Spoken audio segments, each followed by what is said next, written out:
এটা পুরো বিজেপির মদত আছে। বিজেপির মদত ছাড়া এদের কি করে এখানে এইভাবে হয় সঙ্গে সঙ্গে? অভিষেক বন্দ্যোপাধ্যায় এখানে কি করবে? সে পার্লামেন্টের মেম্বার। আর মমতা ব্যানার্জি ভোটে হেরেছে। সে যদি ভোটে জিততো তাহলে সে নেত্রী থাকলে আর কেউ দেখতেন মুখ খুলতো না। এটা মমতা ব্যানার্জি নিজে দায়ী। একটা নিজের দলের সর্বোচ্চ নেত্রী হয়ে যদি অন্যদের হাতে ক্ষমতা ছেড়ে দেয়, সে যা খুশি তাই করে, তার প্রতি যা হয় তাই হয়ে। এখন কেন বলছেন? যখন ছিল, মন্ত্রী ছিল, তখন কেন বলেননি যে আমি দলে থেকে কাজ করতে পারছি না? বলেছে কোনোদিন? আজকে বললে তো হবে না। তখন জাভেদ খান কি কোনো কথা বলেছে? এই আখরুজ্জামানরা তখন কোনো কথা বলেছে? কোনোদিন কোনো সৎসাহস ছিল? নেত্রীকে কোনো সাজেশন রেখেছে? কোনো চিঠি দিয়ে বলেছে আপনার দলের মন্ত্রী হিসাবে আমি কোনো কাজ করতে পারছি না, আমাকে কাজ করার সুযোগ দিন বলেছে? তাহলে আজকে সব কথার কি মানে হয়? বলি 5 বছর থাকলে কি চলে যাবে? তারপরে ইচ্ছা নেই? তাহলে বলি এত মহিলাদের সব ঝাড়াই বাছাই কেন করা হচ্ছে?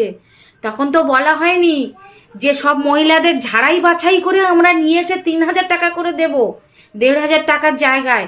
তাই তো সেই না ভেবে মানুষ তখন তাদের মতন ভেবে নিতে পারতো।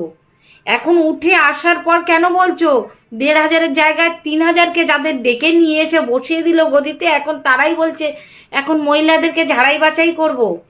কেন? তারা চাকরি বাকরি করতেই পারে, তাদের 3 কামরা ঘর থাকতেই পারে। 3 কামরা ঘর থাকলেই কি সে বড় লোক? কেন সে ওই 3 কামরা ঘরের মধ্যে একটা দুটো ঘরও তো সে ভাড়া দিয়ে খেতে পারে। তার নিশ্চয়ই কোনো দরকার জরুরি, তারপরে পেটের দায়, তার সমস্ত খরচা চালানোর জন্যেই সে হয়তো একটা দুটো ঘর ভাড়া দিয়ে ওই একটা ঘরের মধ্যেই আবার অনেকে থাকে। তাতে 3টে ঘর যদি থাকে, 4টে 5টা মানুষ যদি থাকে, তার যদি 3টে ঘর থাকে, তাহলেও সে পাবে না। এটা আবার কিরকম নিয়ম?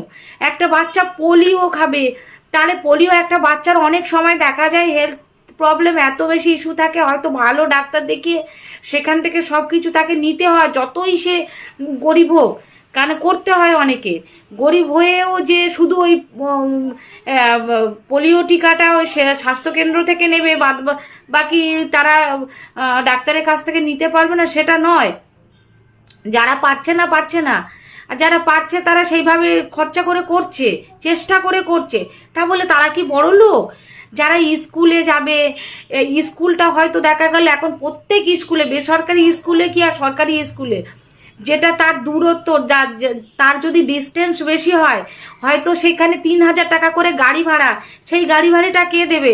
সে যে বাংলা মিডিয়ামে পড়াতে যাবে, হয়তো সেই স্কুলটা অত উন্নত মানের নয়, ছিল না তো পরিকাঠামো। তাহলে মানে মানুষ চেয়েছে ইংলিশ মিডিয়ামে যেভাবে কষ্ট করে পড়াচ্ছে, সেটা কি আপনারা দেখতে পাচ্ছেন? তাদের কি পয়সা বেশি আছে? তারা কি বিশাল বিশাল বড় লোক? এটা ভেবে তাদেরও বাদ দিয়ে দেবেন? আচ্ছা যাই হোক, এবার বাড়ির দলিল, তারা তারা এত কিছু কেন? আধার কার্ড, ভোটার কার্ড, তাহলে এসআইআরটা কেন করা হলো? এসআইআর করে তাদেরকে বাদ দিয়ে, তাদেরকে যাদের বাদ দেওয়া হয়েছে তারা তো নিশ্চয়ই পাবে না, ঠিক আছে, কিন্তু যারা পাবে নিশ্চয়ই তাদের ভোটার কার্ড আছে, তাদের আধার কার্ড আছে, তাহলে আবার তাদের বাড়ির দলিল মিউটেশন এত কেন?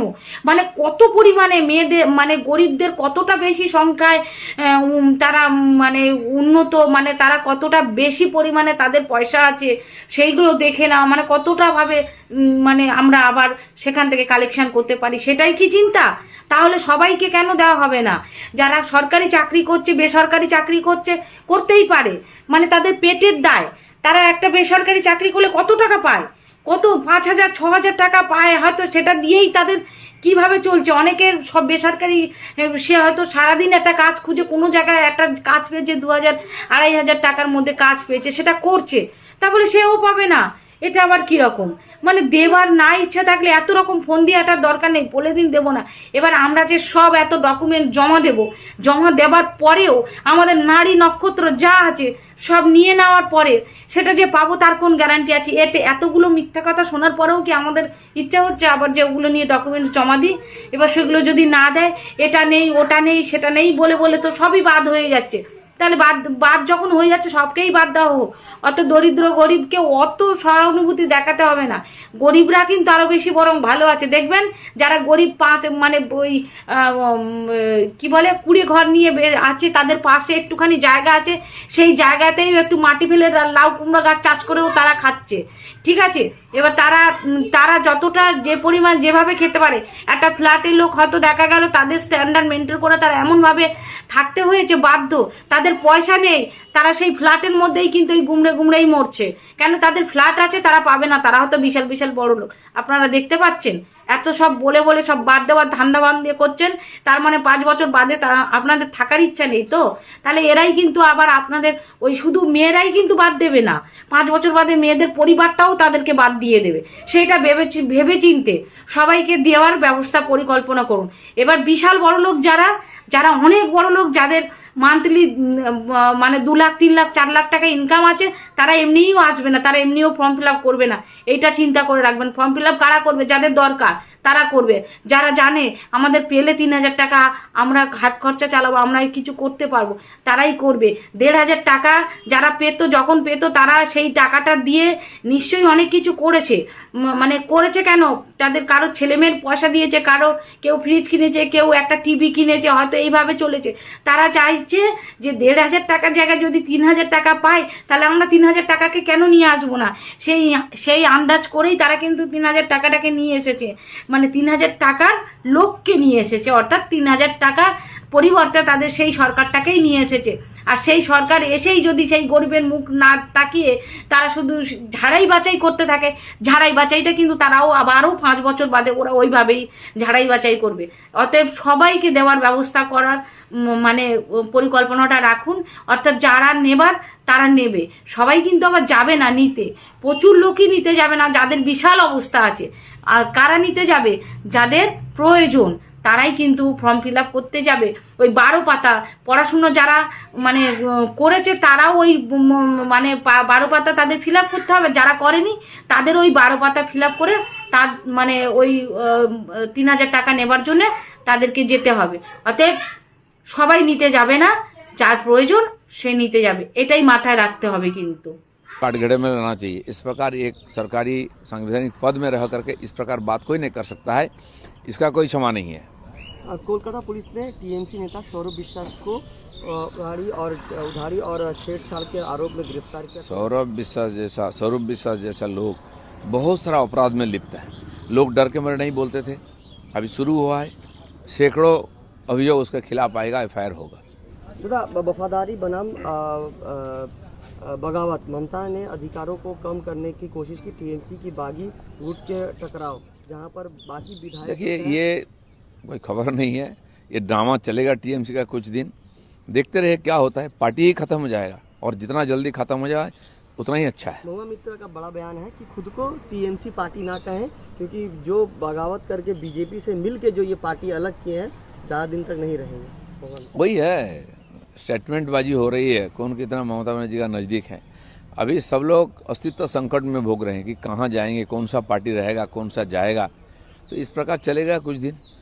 शारीरिक रूप से टीएमसी पर मानसिक रूप से टीएमसी में नहीं है, ये सुखेंदु शेखर राय जो सांसद है टीएमसी के, वो कह रहे हैं कि और भी कई सांसद है जो कि। सुखेंदु बाबू ने एक बार पार्टी का नीति का खिलाफ बोला था, मुंह खुला था और दिल की बात की थी, उसके लिए उनको भुगतना पड़ा, सस्पेंड होना पड़ा। कम से कम उन्होंने तो हिम्मत की थी, बाकी लोग तो किया नहीं। अभी जो क्रांति कर रहे हैं, पहले क्यों नहीं मुंह खुला है? सारी सुविधा वहाँ से मिला, जितना इलीगल और अनैतिक सुविधा सब लिए इन लोगों ने। आज साधु बनने का प्रयास कर रहे हैं, लेकिन कानून छोड़ेगा नहीं। आखिरी प्रश्न था, कल विधाननगर के मेयर किशोर चक्रवर्ती ने रिजाइन दिया, इससे 24 घंटा के अंदर ही 2 विधायक, कोलकाता के फिराद हकीम और विधाननगर के। नहीं, अभी ये रिजाइन का ड्रामा चलेगा कुछ दिन। कोई रिजाइन दे दिया, कोई बोलता रिजाइन गृहित स्वीकृत नहीं हुआ है, ये मामला उनका है, क्या होता है देखते हैं। लेकिन इन सबको जाना है, मुझे लगता है समय से पहले जाना है, जितना जल्दी साफ हो जाए और चुनाव करके अच्छा नया बोर्ड होकर काम शुरू करें। उनको तो देशद्रोहिता का मामला होना चाहिए। ये ड्रामा चलेगा टीएमसी का कुछ दिन, देखते रहे क्या होता है। पार्टी ही खत्म हो जाएगा और जितना जल्दी खत्म हो जाए उतना ही अच्छा है। ममता बनर्जी को विरुद्ध में एक 3 तारीख को FIR हुआ कि वो बांग्लादेश में जो खून खराबा हुआ था उससे हवा देने वाला है ममता बनर्जी। बिल्कुल एकदम, उनको तो देशद्रोहिता का मामला होना चाहिए। देश का संविधान का खिलाफ, सुप्रीम कोर्ट के खिलाफ, संसद के खिलाफ, देश के राष्ट्रपति, प्रधानमंत्री, गृहमंत्री के खिलाफ जिस प्रकार कमेंट उन्होंने की, लोगों को उकसाया है, और यहाँ का हिंदू समाज को डराने के लिए मुसलमानों के बारे में जो बात किया है, ये सारी बात का कंप्लेन होना चाहिए और उनको काटगड़े में लाना चाहिए। इस प्रकार एक सरकारी संवैधानिक पद में रह करके इस प्रकार बात कोई नहीं कर सकता है, इसका कोई क्षमा नहीं है। कोलकाता पुलिस ने टीएमसी नेता सौरभ विश्वास को उधारी और छेड़छाड़ के आरोप में गिरफ्तार किया। सौरभ विश्वास जैसा लोग बहुत सारा अपराध में लिप्त है। लोग डर के मारे नहीं बोलते थे, अभी शुरू हुआ है, सैकड़ों अभियोग उसके खिलाफ आएगा, FIR होगा। वफादारी बनाम बगावत, ममता ने अधिकारों को कम करने की कोशिश की। टीएमसी की बागी गुट के टकराव, जहां पर बाकी विधायक, देखिए ये कोई खबर नहीं है, ये ड्रामा चलेगा टीएमसी का कुछ दिन, देखते रहे क्या होता है। पार्टी ही खत्म हो जाएगा और जितना जल्दी खत्म हो जाए उतना ही अच्छा है। महुआ मित्र का बड़ा बयान है कि खुद को टीएमसी